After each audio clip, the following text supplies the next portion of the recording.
Hey everyone, it's Alexander Robinson. Welcome to the channel. I am here at the Natural History Museum in Los Angeles for a very brief, spontaneous day of checking out the dinosaur exhibit. Why, you may ask? Well, we lost Sam Neill this past week. Very unexpectedly.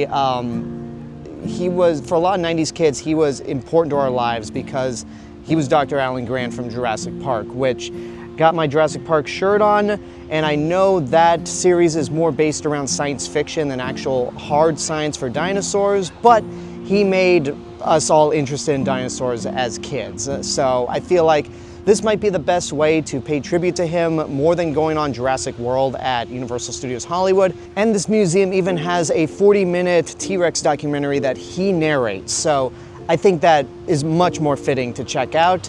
And without further ado, let's get this trip started.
Of how popular Jurassic Park is and how engraved that movie is in our minds, it's always hard to imagine that velociraptors were actually so much smaller than they actually are, because this is the real velociraptor.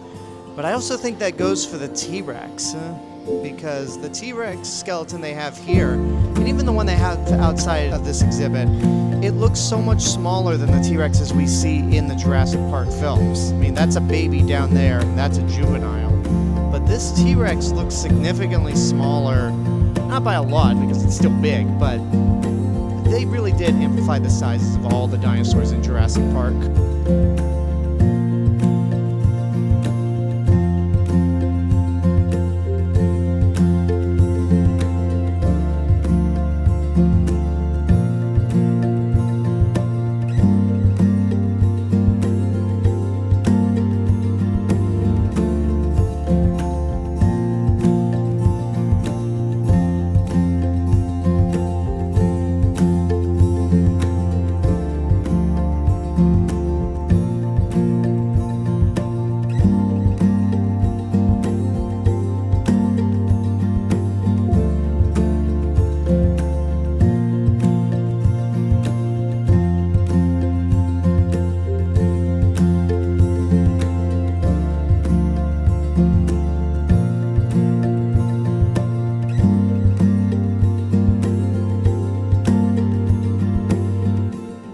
It's almost time for my 3:45 showing of this. And once again, this is the T-Rex documentary that Sam Neill himself narrated.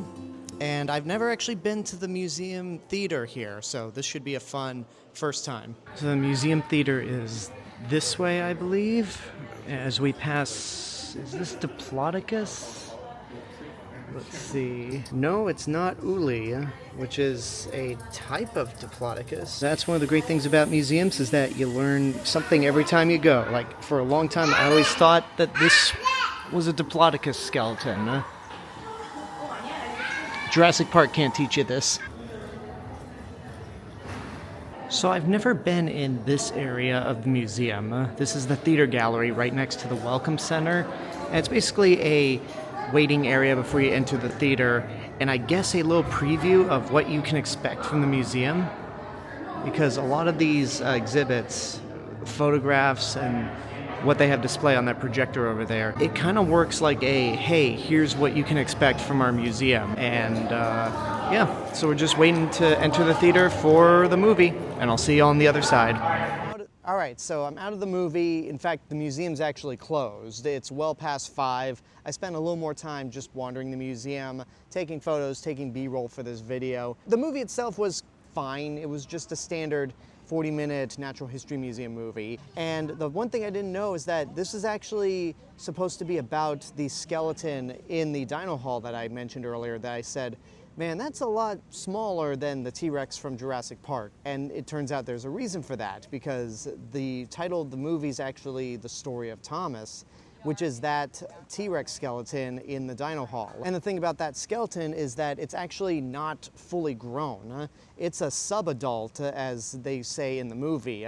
It's basically the T-Rex equivalent of Big Al from Walking with Dinosaurs, where it's a dinosaur that never reached its full age and died a lot younger than it usually should.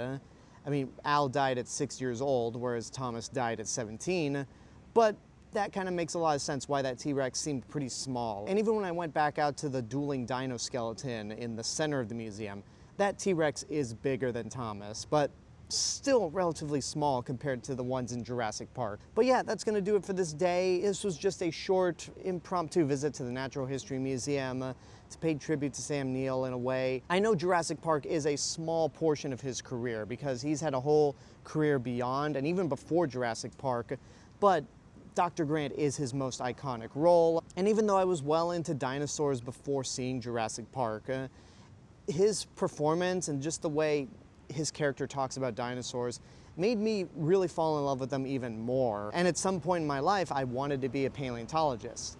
That didn't work out, but at least Dr. Grant kept my interest in dinosaurs alive. So thank you, Sam Neill, for all that. Rest in peace. And to all you guys out there, thank you for watching this video. If you made it to the end, that must mean you really like it. So consider liking the video, subscribing to the channel, and leave a comment down below. And if you want to find me elsewhere on the internet, you can find me on Instagram, Letterboxd, Threads, Blue Sky, Patreon, and Alexander Robinson Reviews right here on YouTube. Have a good day, take care, and until I see y'all next time, safe travels.